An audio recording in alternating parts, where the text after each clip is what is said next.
everybody. Welcome to City Girls Pod. And this is a show where we talk all things Sex and the City. And sometimes we talk about movies that the actresses from Sex and the City are in. That's what we're doing today in this bonus episode.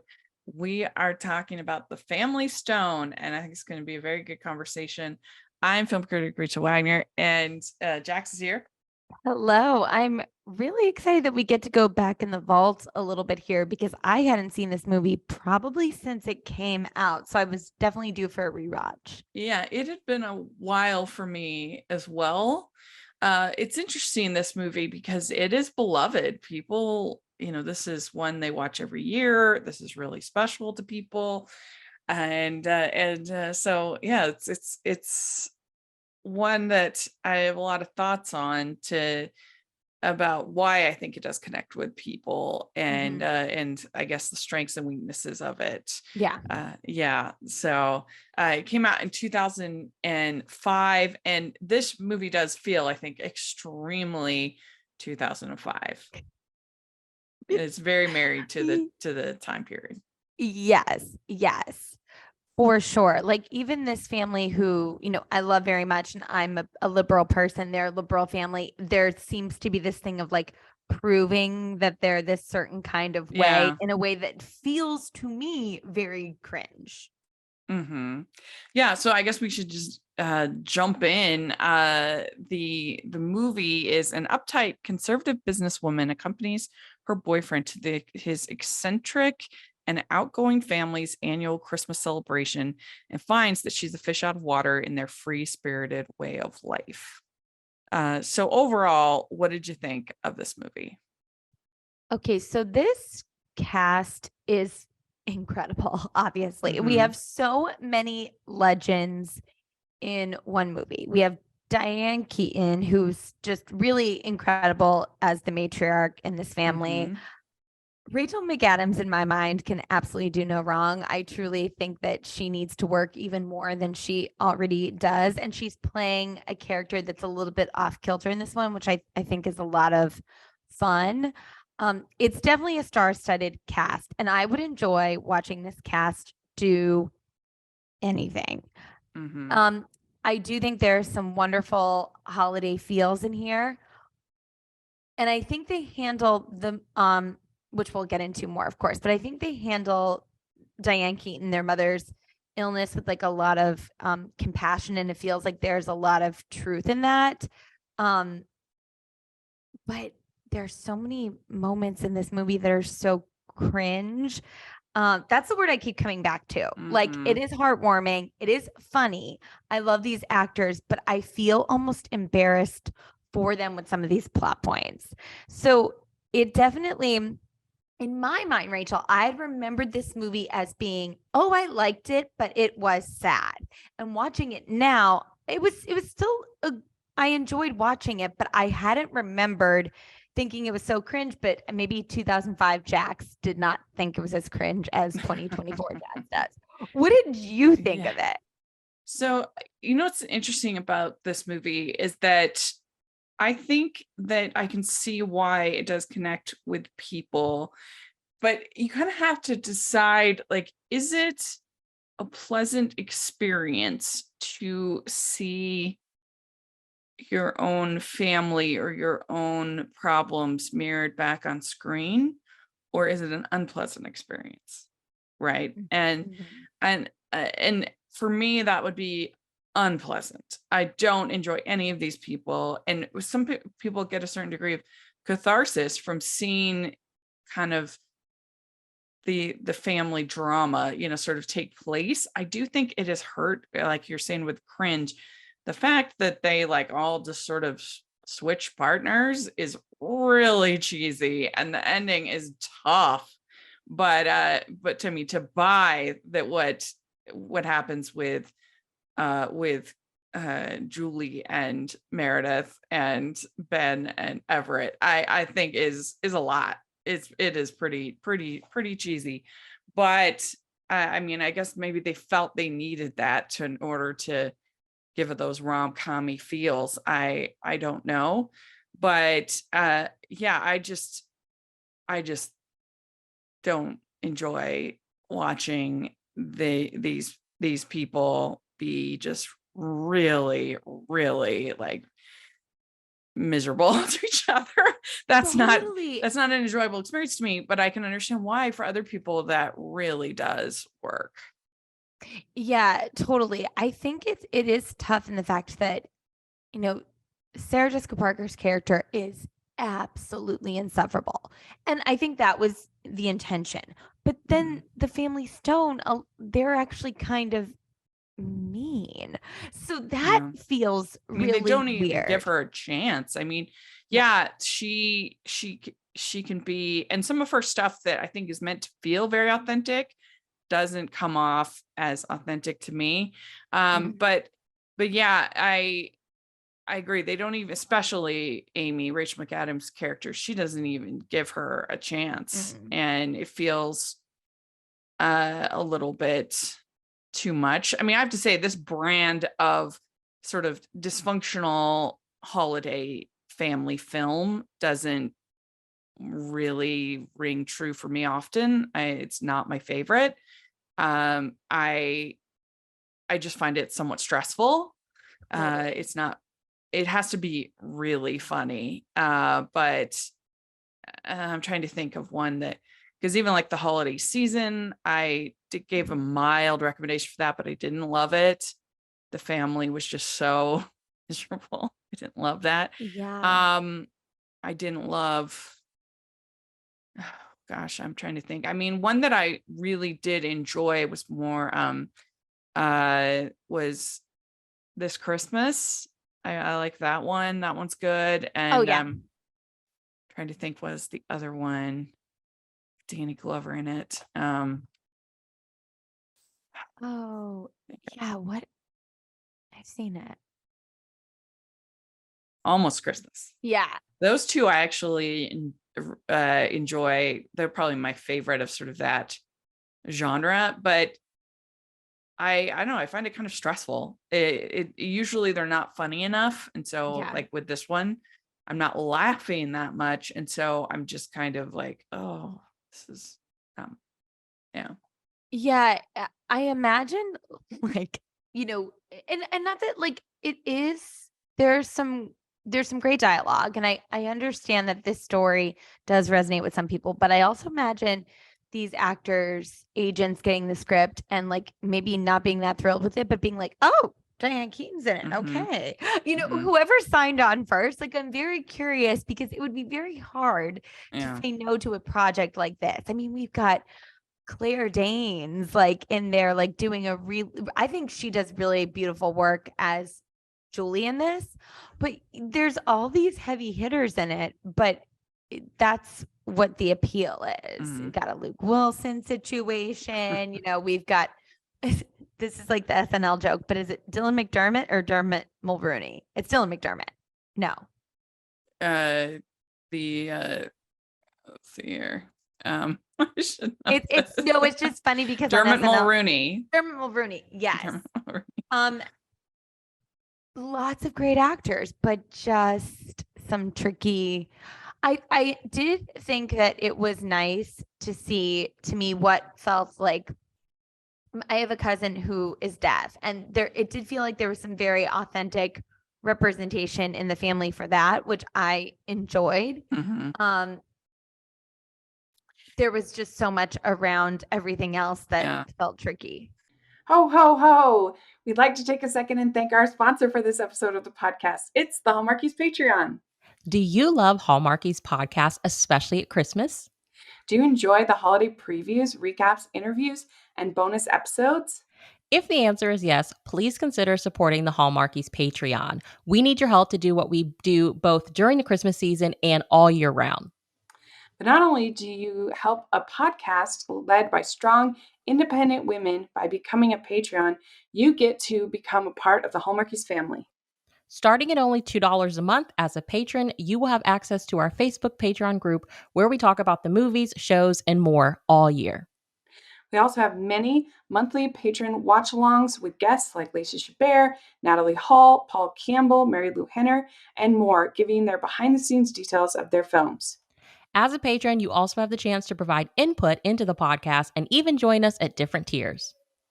So this Christmas season, spread some cheer to the Hallmarkies Patreon and become a member today. You won't regret it. Go to patreon.com/hallmarkies to learn more. That's patreon.com/Hallmarkies. Starts out with, you see Meredith, played by Sarah Jessica Parker. You see her on the phone in the mall. And from the very beginning, this movie hates Meredith, like has very little humanity for her. Yeah. Pretty much the only nice moment that you get from her is when she gives the pictures. Yeah. Yeah. But do you think that she deserves? Do you find her character like, or do you think that they're too mean to her? Oh, that's a good question. I mean, I definitely, here's what I was thinking watching it for the second time.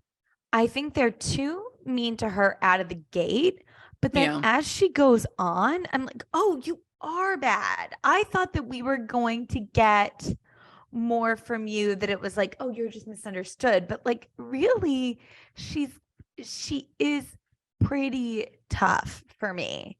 I mean, it feels completely unbelievable that she would end up with Ben. Like, there's no world where that makes sense. No, that's what now do I think, like, the switching partners, as you said in the beginning, I mean, that's just was wild, and I didn't make any sense to me. Did not like that at all.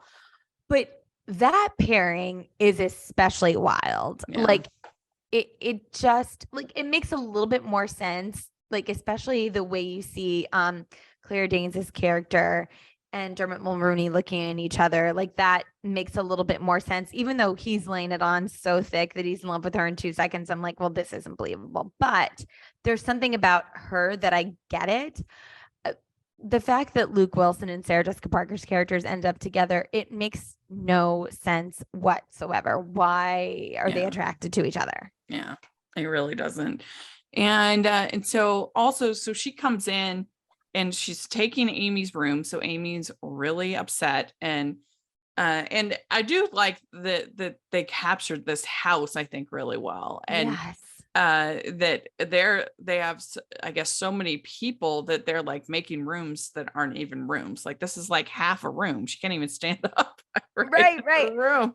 Yeah, you're right. They really captured the house well. This made me so mad, because why isn't her boyfriend sleeping on the couch and letting her have the room that they were in, and then Amy stays in her room? Are you freaking kidding me? Well, and she offers to sleep on the couch. Yeah. And so, I mean, I feel like at the beginning, she definitely is like trying. And you're right. Like, they are really tough on her. They've decided that they just don't like her from the very beginning. And I mean, maybe it's because, this in the summary, her being like even named as a conservative. So they've decided that, I guess, they don't like her. Another thing that squarely puts this in 2005. Like, now this would be almost impossible, I think, to kind of make a movie like this for her character. Like, if she was like a like a Trump person, like, it would just be, you can't. There was something, like, it was interesting, the whole sleeping arrangement situation, because I feel like there, if you and I together as friends were going somewhere to visit and there was only one room, you and I would share the room. Like, there was something about her that I'm like, we're not asking you to have a Sex in the City moment with your boyfriend at his parents' place. However, the fact that she feels uncomfortable and voices it, I would hope that instead of the family being like, oh, what, are you guys not having sex? They would just be like, oh, if she feels uncomfortable, of course we'll figure it out. Like, everyone's being bonkers. Yeah. And I don't know if it doesn't make sense for her character that she wouldn't want to share a room with Everett, because they're, I think, living together. Yeah. Right. So, but I guess I can understand there being like some degree of awkwardness with that. And why she didn't just get a room at the hotel originally, if this was going to be a problem, is probably something to wonder about. And also, I don't know. There were times when I was just like, oh my gosh, this family is the worst. Like when they're playing charades and they like part of the game is pointing at things and she points at, I think his name's Patrick. Yeah. For word number 4 in the Bride Wore Black. And they get really upset with her about that. Well, and I guess the problem that I have with some of the things that they get mad at her about is when she's literally pointing out truth. Like there's not, it's he's black. Like it's not saying it's bad. She's not saying, like, she's literally just trying to play the game, and she's not saying anything bad, but they are like, you pointed at him, you know, like what? Two things about that. That's so 2005, right? Yeah. Like that's so like being like, don't say the word black. You know what I mean? Whereas now it's like, well, like it's just that's another thing where it's like, oh, it's actually the family that's behaving poorly. Also, I don't think she was actually he had said something right before that, and she was like, yeah. And she was kind of pointing at him. And the person who turned it all on her, that I don't even think she was giving the clue for the 4th word yet, really, was Amy, because Amy knew what it said. And she was trying to like stir up trouble. And I actually think everyone knew that Amy was trying to stir up trouble. But also, Amy, shame on you. That's your brother-in-law, and you're making him feel awkward. You're the one who's doing this. Like that was so icky. Yeah. And that's what I guess maybe sometimes doesn't feel that authentic to me about the movie, is that I feel like everybody would be more cautious about the things they say, both on Meredith's part and on the family's part. We're going to talk about another conversation in a bit, but that I feel like Meredith wouldn't say that and the family wouldn't say that. And so something that's supposed to feel really authentic, I just feel like you would be trying harder to play nice. 100%. You know, like you would not say that. And so it doesn't come off as authentic for me as I know it does for other people that are kind of willing to go where it wants them to go. We find out that Amy has this former crush, I guess, with guy Brad Stevenson, from that is a ambulance driver. Yeah. And that was cute. I enjoyed that. I could have used more of it. That was cute. I hated the intro for it because, as Amy's mom says, oh, he popped your cherry. Is that something that your best friend from high school says? Okay. But it's like, are we just saying this stuff for shock value to be like, look at how liberal we are? It's like, that's not liberal. That's just like saying something to make your daughter uncomfortable. Well, again, that's what we're talking about. Like, if she's trying to impress Amy, she wouldn't say that. Yeah. Would never say that. And so something that's supposed to feel like really authentic starts to feel artificial and phony because it's not emotionally true. Totally. And there was something about the way that, as you said, like, you know, I didn't realize that because I didn't realize that's how it was described in the synopsis. But even by describing Sarah Jessica Parker as conservative, and we know this family is liberal, I feel like it's taking the things about both liberal and conservatives and making it so unpalatable that that the other side, or even the same side, watching it is like, oh, that's why I don't like liberals. Oh, that's why I don't like conservatives. Yeah. It's so icky. It icky. leans into this cliches. Yes, all of them. Yeah. All of the cliches. And so it starts to feel like nobody would say that. That character would not say that at this point, in my opinion. Today's episode of the podcast is sponsored by W Rated, the podcast where we willingly watch the world's worst rated movies. Join me, Daisy, and me, Claire, as we break down the IMDb Bottom 100, choosing a different film from the list every episode. We take a deep dive into the plot, production, release, and reviews, usually with a special guest, to uncover if these films are truly as bad as everyone says they are. You can find us on Spotify, Apple, Good Pods, and anywhere else you find your podcasts.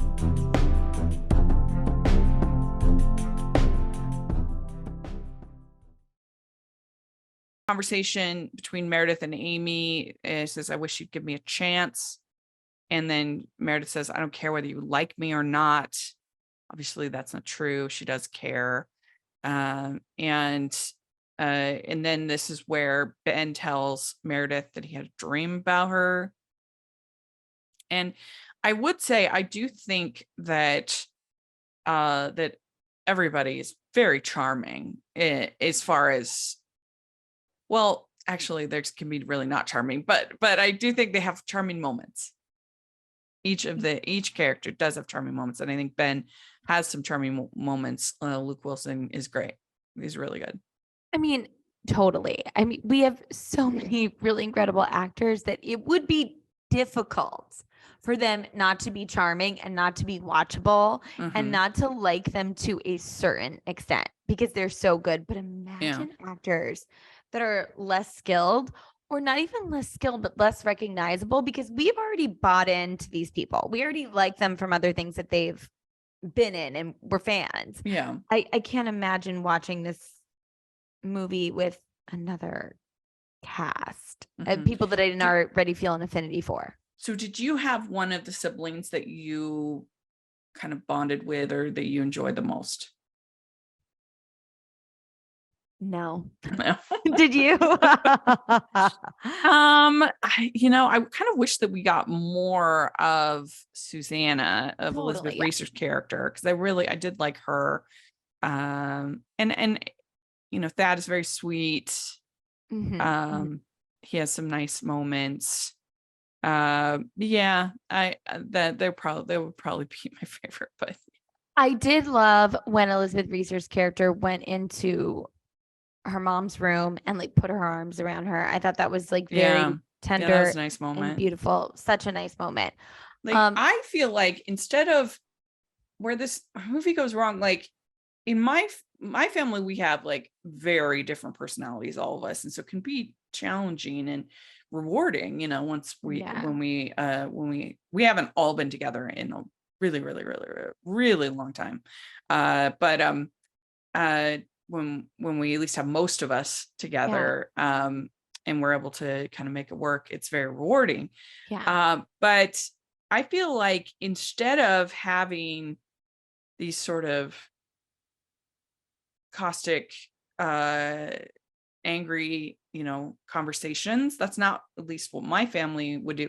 It would just be like uncomfortably silent. Totally. And I feel like that's more likely, especially at this very beginning when they're just meeting each other, is like it would just be uncomfortably silent. I don't think that you would say these things that they say to each other. And so no. And you're right. Thad is charming. Thad and Patrick's relationship, it seems very sweet. I don't think we get enough of it, but it's very sweet. The conversation at the dinner table when they talk about, the family talking about wanting to, Diane Keaton's character's like, I always wanted a gay kid. Let's whole talk conversation. about that. Yeah, this was this whole thing felt very tricky. So Thad and Patrick are going to be adopting a baby. And they say, the race of the baby doesn't matter to them, which is great. And totally. And also, Sarah Meredith looks at Julie for asking that question. Like she said something wrong. And it's like, I actually think that's a fine question, is do you care about the race of the baby? Like, that's just a question of like, you're an interracial couple. Do you care about the race of the baby? Like, I don't think it was just interesting. It was like in 2005, the whole thing, we were supposed to be colorblind, whereas now it's like acknowledging differences in race and knowing that is important. But yeah, I just wanted to pop in with that for a second because I was like, no, she's asking. Yeah. So it's a tricky conversation because I think on one hand, Meredith isn't wrong that like, why would you want your children to have more challenges?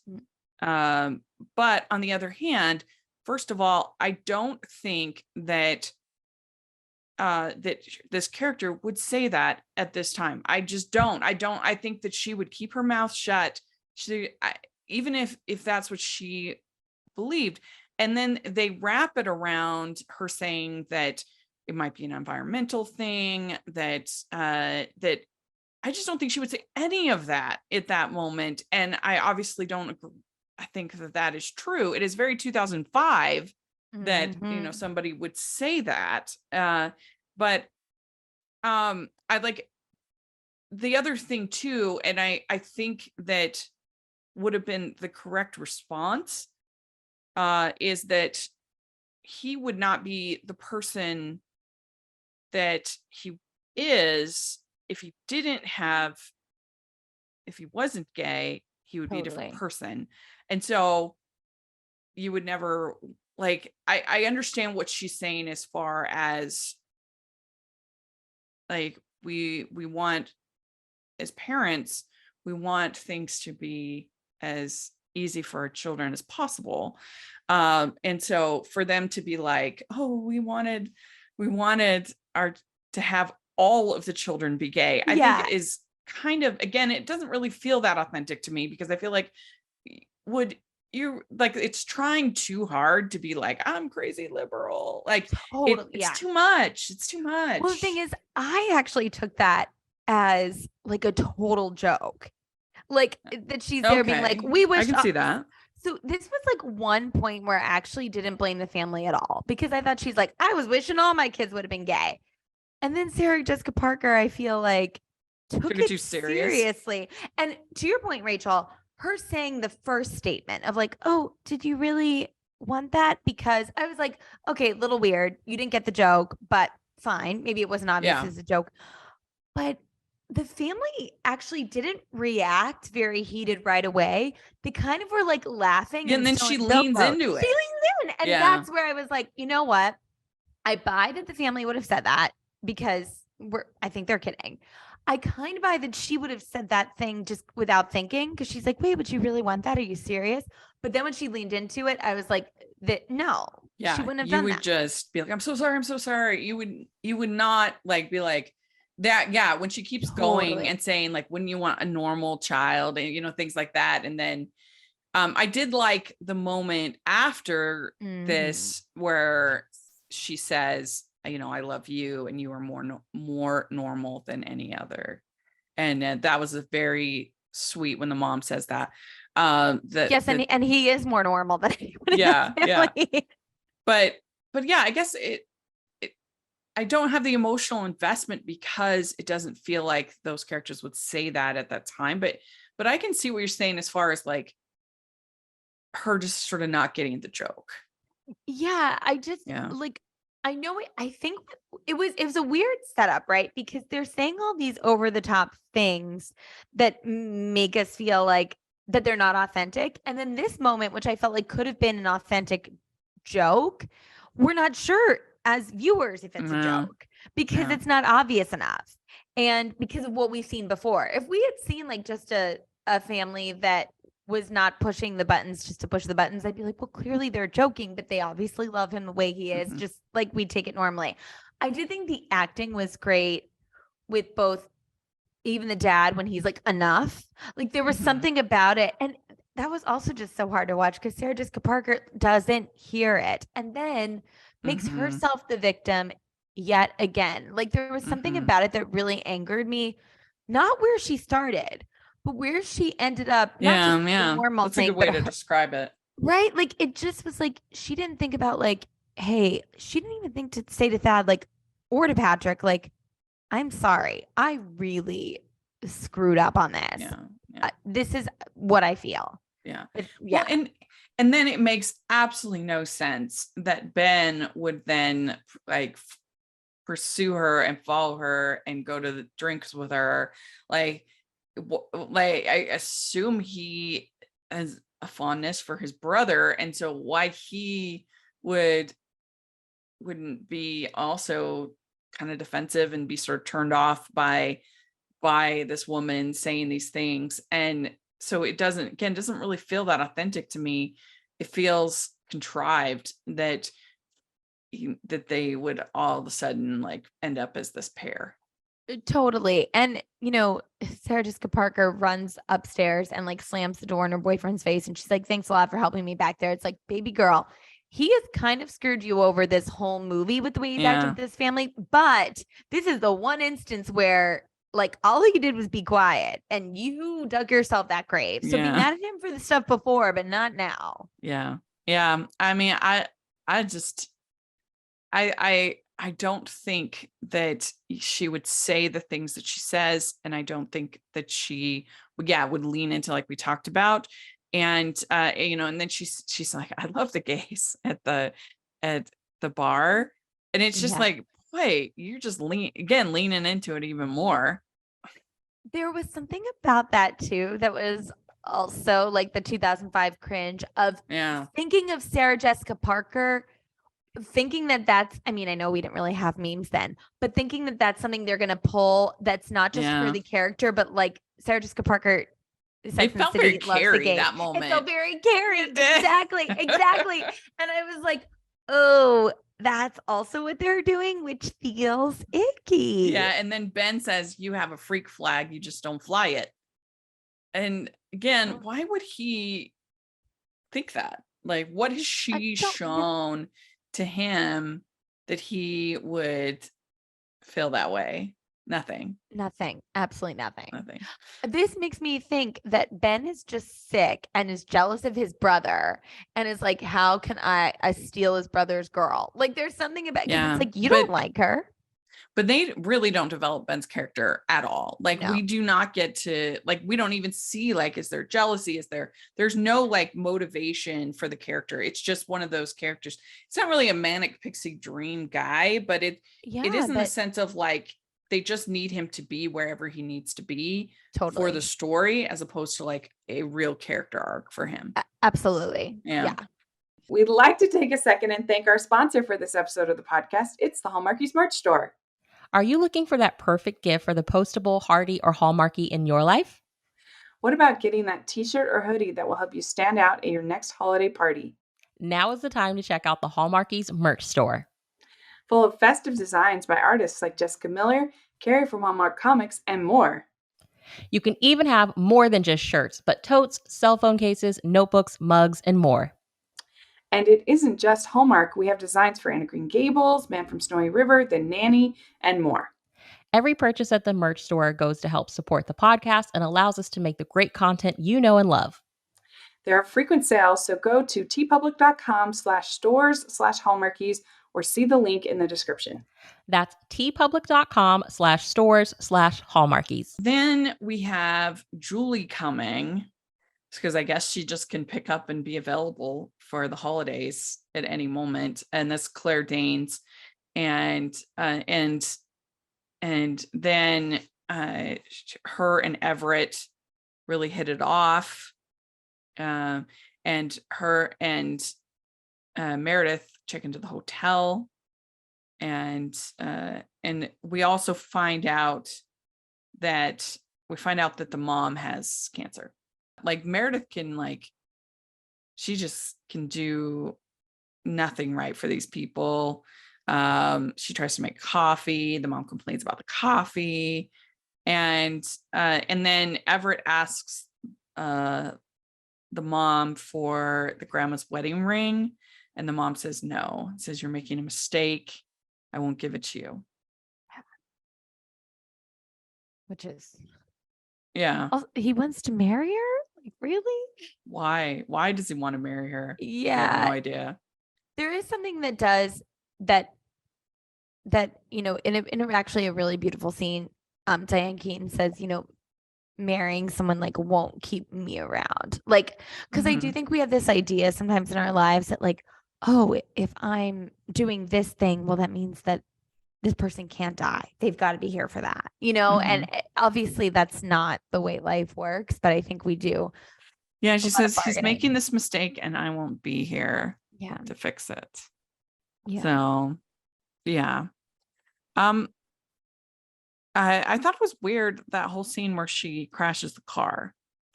Like, I understand she's upset, but I didn't really understand what's going on with her driving. Yeah, there was a lot of what? just making her like completely inept, you know? Like it's like just so much. And then it's like, you know, that even the bar scene where she's like drunk and dancing, you're like, okay, we just wanted Sarah Jessica Parker to get to be like, I'm in the zone, you know? I did love the whole scene, and I needed more of the coziness, I think, but in this movie, but I did love the cozy scene when they're all watching Meet Me in St. Louis and Have Yourself a Merry Little Oh, Christmas. That was really good. yeah, that made me cry. I think that that song like always really Yeah, I hits love that me. song. And yeah, I thought that that was filmed really, really well. And like you said, it had all the cozy Christmas feels and also that longing and melancholy that I think a lot of people, myself included, feel around the holidays. Like it definitely brings up a lot of emotions, intense joy, but also longing and sorrow too. Yeah, and so at the bar we meet Brad, and she invites Brad to come to Christmas dinner. Another thing that she would never do. No, no matter how trash she was. Yeah, she would never do that. She's No. trying to make a good, especially somebody that Amy has a past with. There's no way. But nevertheless, it was still cute. I like Brad Yeah, he shows Brad's up with the adorable. poinsettias, and so then Julie puts on the wedding ring, which I think was kind of cringe. Of course, you knew the minute she put on that ring that it was gonna stick and it wasn't gonna come off. Totally. And the fact that he's like, actually, like Dermot Mulroney was like giving me the creeps in this, the way he's looking at her and he's like, try it on. I want you to try it on. I'm like, oh no. Yeah. Oh, I mean, they yeah. do have, I think, pretty good chemistry, and I'd like to see Totally. them in something, Claire Danes and Dermot Mulroney. But the whole, I mean, again, there is no way that, especially if he's like considering proposing to Meredith's character, there's no way that like they would just swap partners by the end of this thing. It's so contrived. No, there's no way it would happen that fast. Like, I think if there could be an initial chemistry, or if this was like taking place over a longer period of time, like, look, weird things happen in life, sure, but it felt just so manic of like, Yeah. okay, we're going from here to there. It didn't track for me. Yeah. And so then we have that Meredith gets the presents for everybody. We have Christmas, the picture of the mom. That was a good moment. And it was nice that they at least allowed her character to have one moment of humanity that felt believable and sweet. Yeah, absolutely. And I think that the way the family received those gifts, and when Diane Keaton looks at Rachel McAdams and she's like, that's you and me, you and me. I also cried at that part. I thought it was, you almost could just like feel the energy in the air of everyone knowing that this is her last Christmas, really, except for Meredith. But just feeling the gravity of that moment and how important it was quite beautiful. Well, and so then he proposes and she says, no, I will not marry you. It's not like I haven't been humiliated enough. I'm the spoiled, crazy, racist bigot and not good enough for Everett that sleeps with his brother, because they wake up in bed together, or in Ben. Did you really think you slept with him? Because so they're like, they fall asleep in the car. And then I'm like, how did it get from there to, I mean, I know that they were slosh, but like, how did it get from there to being in that room, in that bed? Like, there was a lot of steps that had to happen. There was a lot of steps. Yeah. And nobody saw them, I guess, come home. Nobody who made the move to get them in there? Like, I didn't get and that. he says, we didn't sleep together. And then she looks and she says, isn't there anybody that loves me? Again, you would never No. Like that is not the logical response to that you would say that right then. You would be so embarrassed. You wouldn't be like, oh, I guess you didn't sleep with me, so you don't love me. Like what? I do have to say this little bit did make me laugh though, because when he's like, we didn't sleep together, and she looks so surprised. I'm like, okay, there's some like slapstick comedy going on here, even though it's totally unbelievable. But like, I don't know how she was that confused, or even said something like, I can't believe we did this. And he's like, did what? Oh, we didn't do anything. Like, Yeah. what? So then she's been making these casseroles, and which I guess that's supposed to be part of her like conservative character, but I don't know if it really fit with who she is. That because she's so buttoned up, and so like that she would sort of know how to make this like casserole, but she does, and then it gets spilled over everything, and so things are getting very silly.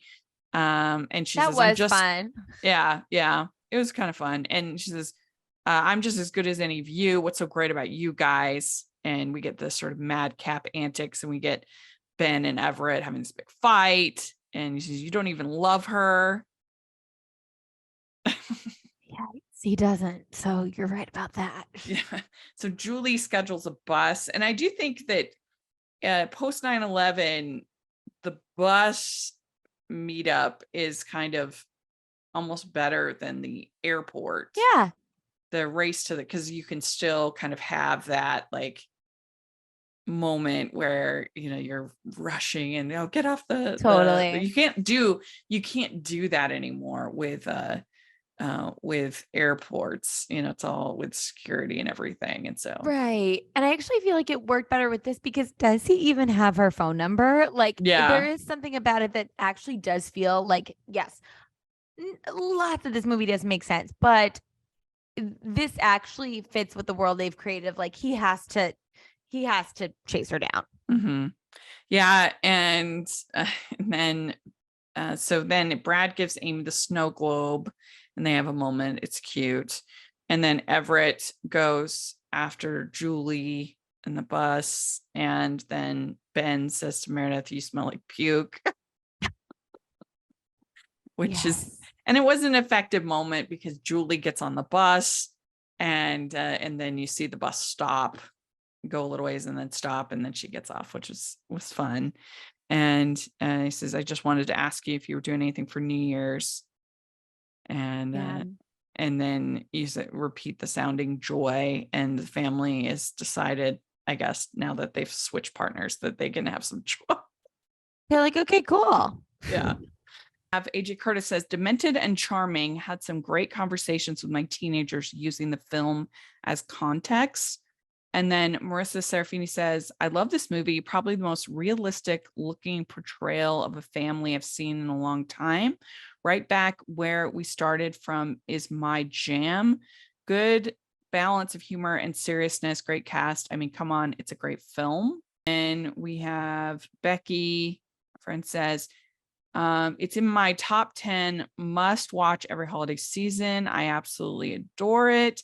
Definitely goes to show movies hit different for people. It's dark for sure, but there is a bristling, scruffy, deep love and affection there between each of them. And it's so evident, at least to me. My family is so loud and different, and we have intense shouting over each other, conversations, and occasional tears. But we have each other's backs forever, big love and loyalty. So for me, those movies feel hyper realistic and sometimes more familiar than the quiet, cozy ones. And then we have Matthew. He says, my mom and sister saw it and hated it mainly because they were hoping for the comedy film advertised, but got a dysfunctional family drama, which isn't their favorite, especially in my mom's case. So some different opinions. I actually think that there's something that really hits about that sort of like bristling, kind of like gruff, but they still love each other thing. Like, I definitely think that a lot of people, if not most people, feel some level of alienation with these like perfect family Christmas movies, because no one's family's perfect, So I do get that. And I think that the spirit of that I feel, and I'm glad it hits for some people. I think you nailed it when you're like, it just feels so 2005. It feels like it is of a different time because it is. Yeah. Well, and I just feel like the dysfunction doesn't come from like an authentic place for me. It feels phony, and other people it doesn't, so that's the different interpretation.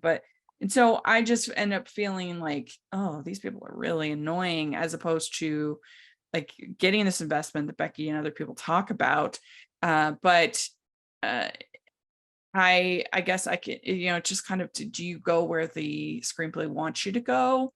Does it feel like, oh, this character would say that at this moment? Does it?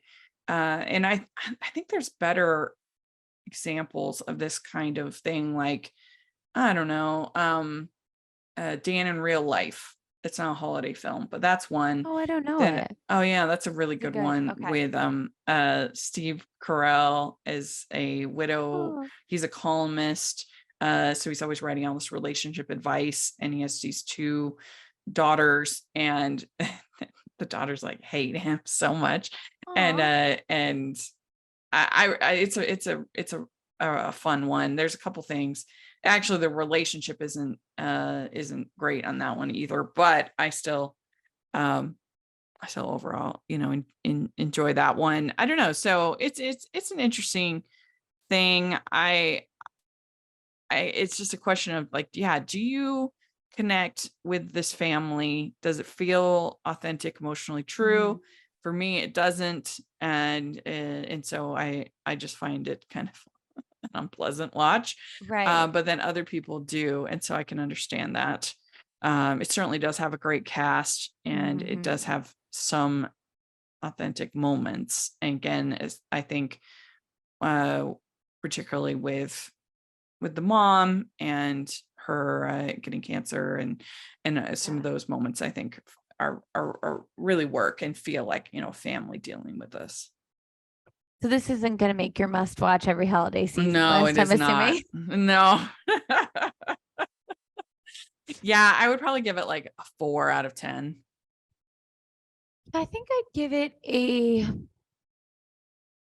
5.5 or a 6. Like it's like just these actors, it really is like a master class. So it's so great to watch, but there's so much that, as you said, like I do feel that things don't ring as authentic as they could. I wonder what it would look like to make a dysfunctional family movie with this cast now. Like I'm just I think that's the holiday season. Yeah.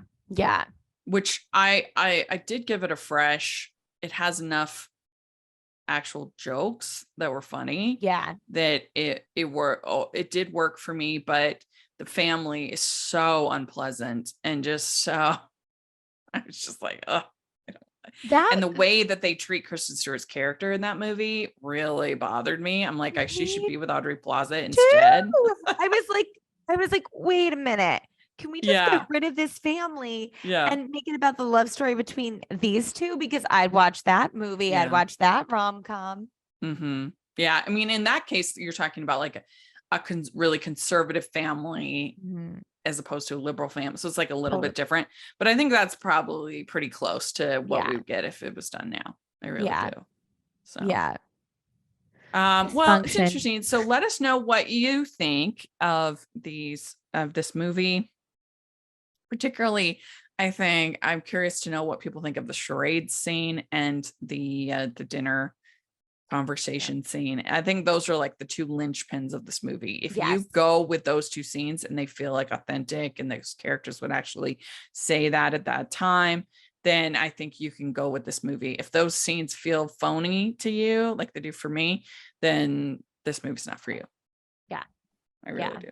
So yeah, that's a good point. That like sort of, it's like these, like, okay, if this feels like it's resonating, then the rest of the movie might be. Except I think the partner switcheroos. Yeah. Who's gonna like? I really want to know what they were thinking there. But again, that 2005, that was like, okay, wrap it up in a bow. Wrap it up in a bow. Yeah, you couldn't have sort of an untidy ending, which I think we could handle a little bit better now. Definitely. Yeah. Well, very good. Let us know what you think of this movie. And I've heard that the and just like that episode is pretty good for this week. So that makes me excited. I So haven't we'll watched have yet. Okay. Yeah, because I watched them together. So I'll watch it next Yeah. week. But so we'll have fun recapping that in the next episode next week. So definitely look forward to that. And you can follow us at City Girls Pod on Twitter. And Jax, where can people find you? Jacqueline C tweets on Twitter and Jacqueline Collier on Instagram. Great. And you can find me at Rachel's Reviews, all of our social media, iTunes, YouTube, and on Rotten Tomatoes. So check that out. Also, make sure that you're following the podcast, the Hallmarkies Pod and Hallmarkies Podcast, all of our social media. And if you are listening on iTunes, please leave your ratings and reviews. It only takes a second of your time and it really helps us a lot. And if you are watching on YouTube, please give the video a thumbs up and subscribe to the channel. We appreciate that so much. We also have the Patreon group and merch store. So check that out. You can get City Girls Pod merch. And wish you all a very Merry Christmas in July. Yes, Merry Christmas in July. Bye, everyone. Bye.